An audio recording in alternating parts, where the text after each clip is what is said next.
നമസ്കാരം. D Foreman film ക്ലബിൻ്റെ ആഭിമുഖ്യത്തിൽ അനശ്വരനായ ജയനെക്കുറിച്ചുള്ള ജയൻ സ്മരണ എന്ന പ്രോഗ്രാമിലേക്ക് നിങ്ങൾക്ക് ഏവർക്കും സ്വാഗതം.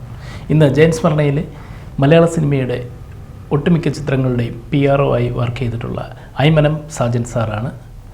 സ്വാഗതം. എല്ലാവർക്കും നമസ്കാരം. ജയൻ്റെ ഏറ്റവും വലിയൊരു ആരാധകനായിരുന്നു ഞാൻ. കാരണം കോളേജ് പഠിക്കുന്ന സമയത്തൊക്കെ ജയൻ്റെ മീന് അല്ല അങ്ങാടി ഒക്കെ ഒരു 4-5 തവണ കണ്ടിട്ടുണ്ട്. അന്ന് ജയനെ ആരാധിച്ച പോലെ തന്നെ IV ശിഷ്യയോടും വലിയൊരു ആരാധനയായിരുന്നു. അപ്പം ആ ചെറുപ്പം തൊട്ട് ജയനെ അത്രയും ആരാധിച്ച് നടന്ന ഞാൻ പിന്നെ ഒരു ചലച്ചിത്ര വിദ്യാർത്ഥിയായി കോട്ടയത്ത് ചിത്രദർശന ഫിലിം സൊസൈറ്റിയുടെ ജോയിൻറ്റ് സെക്രട്ടറിയായി അങ്ങനെ സജീവമായിട്ട് സിനിമാ പ്രവർത്തനങ്ങളുമായിട്ട് നടക്കുന്ന അന്ന് എഴുത്തു തുടങ്ങി. ചെറുകഥ എഴുത്ത്, കവിതകൾ എഴുതും. ദീപികയിലൊക്കെയാണ് എഴുതി തുടങ്ങിയത്. പിന്നെ മനോരമ അങ്ങനെയുള്ള പത്രങ്ങളുടെ ഒരു മേഖലയാണല്ലോ കോട്ടയം. അപ്പോൾ അതൊക്കെ അതുകൊണ്ട് ആ രംഗത്തൊക്കെ എനിക്ക് ശരിക്കും വളരാൻ പറ്റി. ആ ഒരു കാലഘട്ടത്തിൽ ചലച്ചിത്ര വിദ്യാർത്ഥിയായിട്ടും കാരണം ഈ ചിത്രദർശന ഫിലിം സൊസൈറ്റി ഉണ്ടായിരുന്നുകൊണ്ട് എല്ലാ നല്ല സിനിമകൾ കാണുക, അങ്ങനെ സിനിമയോട് വളരെ കമ്പത്തോടുകൂടി നടക്കുന്ന കാലത്ത് ആണ് ഞാൻ ജയനെ കണ്ടുമുട്ടുന്നത്, ആദ്യമായിട്ട് കാണുന്നത്. അത് ഉദയ സ്റ്റുഡിയോ കോട്ടയത്തിനടുത്ത് ആണ് ആലപ്പുഴ. ഇവിടുന്ന് അന്ന് ബസ്സില്ല. ബസ് KSRTC ബസ് കോട്ടയം ഇപ്പം ഷട്ടിലടിക്കുകയാണ്. കോട്ടയം ആലപ്പുഴ എന്ന് പറയുന്നത് ധാരാളം വണ്ടികളാണ്. അന്ന് വണ്ടിയില്ല, ബസ്സില്ല. അന്ന് കോട്ടയം ബോട്ടുകെട്ടിയിൽ നിന്ന് ബോട്ട് കയറി ആലപ്പുഴ ബോട്ടുകെട്ടിലെത്തി. അങ്ങനെയാണ് അവിടെ നിന്ന് ഉദയ സ്റ്റുഡിയോയിൽ പോകുന്നത്.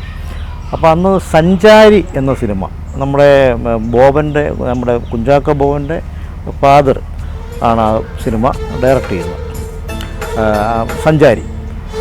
കാരണം യേശുദാസിൻ്റെ ഒരു പാട്ടിലൂടെ വളരെ ഫേമസായ ഒരു സിനിമയാണ് സഞ്ചാരി. കാരണം ജാതി മത ഇപ്പോഴത്തെ അതിനെതിരെ ഒരു നല്ലൊരു മെസ്സേജുമായിട്ട് വരുന്നൊരു സിനിമയായിരുന്നു സഞ്ചാരി. അപ്പോൾ ഉദയ സ്റ്റുഡിയോയിലായിരുന്നു അന്ന് ഷൂട്ടിങ്. അപ്പോൾ ഞാൻ ജയനെ കാണണം. അതുകൂടാതെ ഞാൻ അന്ന് ഈ ആലപ്പുഴ മേഖലയിലുള്ള എല്ലാ സിനിമകളുടെ ലൊക്കേഷൻ പോകുമായിരുന്നു. അന്ന് ഞാൻ PRO ഒന്നും ആയിട്ടില്ല. ഇങ്ങനെ സിനിമയെക്കുറിച്ചൊക്കെ എഴുതും. ആ ഒരു കാലഘട്ടമാണത്. അപ്പം അന്ന് ഉദയ സ്റ്റുഡിയോയിലെത്തുമ്പോൾ ജയൻ വിറക് കീറുന്നൊരു സീനാണ് അന്ന് എടുത്തുകൊണ്ടിരുന്നത്. കാരണം അതുകൊണ്ട് ജയൻ്റെ ബോഡിയൊക്കെ എനിക്ക് കാണാൻ പറ്റും. കാരണം ഈ ജയൻ്റെ ശരീരം ആ ശരീരത്തോടായിരുന്നു കൂടുതൽ ഒരു ആരാധനയായിരുന്നല്ലോ. കാരണം ശരപഞ്ചരം എന്നുള്ള സിനിമയിലൊക്കെ അറിയാമല്ലോ, അത്രയും നല്ല ഷേപ്പുള്ള ഒരു നടൻ ഇന്നും ഇല്ല, മലയാളത്തിലില്ല. അതാണ് ജയൻ്റെ ഒരു പ്രത്യേകത. അപ്പോൾ അങ്ങനെ ആ ഒരു ശരീരം നല്ല കാണിച്ചുള്ള ആ സീന്, വിറക് കീറുന്ന സീൻ എനിക്ക് കാണാൻ പറ്റി. അപ്പോൾ അന്ന് ജയനോട് ചെറിയ രീതി ഒത്തിരി സംസാരിക്കാം. കാരണം ഞാനന്ന് ഒരു ചലച്ചിത്ര പത്രപ്രവർത്തനം എന്നുള്ളൊരു പേരൊന്നും എടുത്തിട്ടില്ല. അപ്പോൾ ആരാധനയിൽ പോയതാണ്. ഞാൻ ചിത്രദർശന ഫിലിം സൊസൈറ്റിയുടെ ജോയിൻറ്റ് സെക്രട്ടറിയാണ്. എങ്കിൽ തന്നെയും ഇപ്പോഴത്തെ ഒരു PRO വർക്കിലേക്കൊന്നും വന്നിട്ടില്ല. ആ കാലഘട്ടമാണത്. അപ്പോൾ അങ്ങനെ ജയനുമായിട്ട് സംസാരിച്ചു. കുറച്ച് കാര്യങ്ങൾ സംസാരിച്ചു. വളരെ സ്നേഹസമ്പന്നനായ മനുഷ്യനാണ്. കാരണം നമ്മളെ ദേഹത്ത് തോളത്തൊക്കെ ഇങ്ങനെ പിടിച്ചുകൊണ്ട് അങ്ങനെ സംസാരിക്കുന്നത്, അതാണ് അതിൻ്റെ പ്രത്യേകത. വളരെ സ്നേഹം കണ്ണുകളിലൊക്കെ ഉണ്ട്. ആ സ്നേഹം നമുക്ക് മനസ്സിലാക്കാൻ പറ്റും. അപ്പം ഞാൻ ഏകദേശം ഒരു 3 മണിക്കൂറോളം അവിടെ ഇങ്ങനെ നിന്നു. അവിടെ നിന്ന് കണ്ടാണ് അവിടെ നിന്ന് തിരിച്ച് പോകുന്നത്. ആ സിനിമ എനിക്കൊന്ന് 3-4 തവണ പോയി കണ്ടിട്ടുണ്ട്, സഞ്ചാരി. അതിൽ യേശുദാസ് ആണ് ആ സിനിമയുടെ സംഗീതം. യേശുദാസിനെ പാടിയ പാട്ടൊക്കെ അന്ന് വളരെ ഹിറ്റായ സിനിമയാണ് സഞ്ചാരി. അതായിരുന്നു എൻ്റെ ഒരു ജയനെ ആദ്യമായിട്ട് കണ്ട ആ ഒരു അനുഭവം. അതായിരുന്നു ഞങ്ങളുടെയൊക്കെ ഏറ്റവും വലിയൊരു ഹരമായിരുന്നു ജയൻ. കാരണം അത്രയും സുന്ദരനായ ഒരു നടൻ വേറെ ഉണ്ടായിട്ടുണ്ടോ എന്ന് സംശയമാണ്. അഭിനയത്തിലൊരു പ്രത്യേക ശൈലിയായിട്ട് വന്ന ആളാണ് ജയൻ. ഒരു പ്രത്യേക ശൈലിയായിരുന്നു. കുറച്ച് നാടകീയതയൊക്കെ ജയൻ ഉണ്ടായിരുന്നു. പക്ഷെങ്കിലും ആ നാടകീയതയൊക്കെ നമുക്ക് ഇഷ്ടപ്പെടുമായിരുന്നു. അതാണ് ജയൻ്റെ ഒരു പ്രത്യേകത. ജയൻ സീമ ജോഡികളിലൊക്കെ മീൻ ഒക്കെ എത്രയോ തവണ നമ്മൾ കണ്ടു. അതാണ് അങ്ങനൊരു നടൻ വേറെ ഇല്ല, ജയനെപ്പോലൊരു നടൻ ഇല്ല. ജയൻ്റെ മരണമാണ് എനിക്കൊന്ന് ചലച്ചിത്ര ലോകത്ത് ഏറ്റവും വലിയൊരു ദുഃഖകരമായൊരു സംഭവമായിട്ട് മാറിയ ജയൻ്റെ മരണം. അതൊക്കെ ഞങ്ങളൊക്കെ അന്ന് കരഞ്ഞിട്ടുണ്ട്. കാരണം ആ ഒരു കാലഘട്ടം അങ്ങനെയാണ്. കാരണം ജയൻ മരിച്ചു എന്ന് പറഞ്ഞ് ഞങ്ങളൊക്കെ ഞെട്ടി അങ്ങ് വല്ലാതെ ദുഃഖിച്ചു. അത്രയൊരു ദുഃഖം പിന്നെ ഈ ചലച്ചിത്ര ലോകത്തുനിന്ന് വേറെ കിട്ടിയിട്ടില്ല. കാരണം അത്രയും ജനങ്ങൾ സ്നേഹിച്ചിരുന്നു. അപ്പം നമ്മളെല്ലാ ജനങ്ങളും, ചെറുപ്പം മാത്രമല്ല കുട്ടികളും അതുപോലെ മുതിർന്നവരും എല്ലാം ചെറുപ്പക്കാരും എല്ലാം ജയനെ ആരാധിച്ചിരുന്നു. ജയൻ്റെ സിനിമകൾ ഇഷ്ടപ്പെട്ടിരുന്നു. അങ്ങാടിയൊക്കെ എത്രയോ 100 ദിവസമല്ല 100-200 ദിവസങ്ങളൊക്കെ ഇവിടെ കോട്ടയത്തൊക്കെ ഓടിയിട്ടുണ്ട് അങ്ങാടി. അതുപോലെ ഏത് സിനിമയും ജയൻ്റെ ഏത് സിനിമയും മീൻ ഒക്കെ അത്രയും ഓടിയിട്ടുണ്ട്. അപ്പോൾ അത് ആയിരുന്നു ജയൻ്റെ ഒരു പ്രത്യേകത. അത്രയും ഒരു ആരാധന കിട്ടിയ ഒരു നടൻ വേറെ ഇല്ല. അപ്പോൾ ആ ഒരു മരണം 1950-ലാണ് സംഭവിക്കുന്നത്. അതൊക്കെ ഞങ്ങളുടെ ജീവിതത്തിൽ മറക്കാൻ പറ്റില്ല. അത് ഒരിക്കലും ഇപ്പോഴും അതൊരു ഇരുണ്ട ഒരു ദിനമായിട്ടാണ് എൻ്റെയൊക്കെ മനസ്സിൽ ഉണ്ടാകുന്നത്. കാരണം ഇന്ന് അത് വളരെ ദുഃഖകരമായൊരു അനുഭവമായിരുന്നു. ഞാൻ പിന്നെ സിനിമാ മാസികയുടെ സബ് എഡിറ്ററായിട്ട് വന്നു അതിനുശേഷം. കാരണം മലയാളത്തിലെ ആദ്യത്തെ സിനിമാ പ്രസിദ്ധീകരണമാണ് സിനിമാ മാസിക. ബാലരമ സൈസിലുണ്ടായിരുന്നൊരു മാഗസിനാണ്. അത് പിന്നെ നാനയുടെ ഒക്കെ ഒരു സൈസിലേക്ക് വന്നു.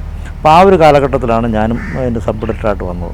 അന്ന് ജയൻ മരിച്ചു കഴിയുമ്പം അപ്പം ജയന് പകരം ആര് ഈ സിനിമ ഇപ്പം എൻ്റെ സിനിമാ മാസികയിൽ അങ്ങനെ ഒരു പങ്ക്തി വന്നു.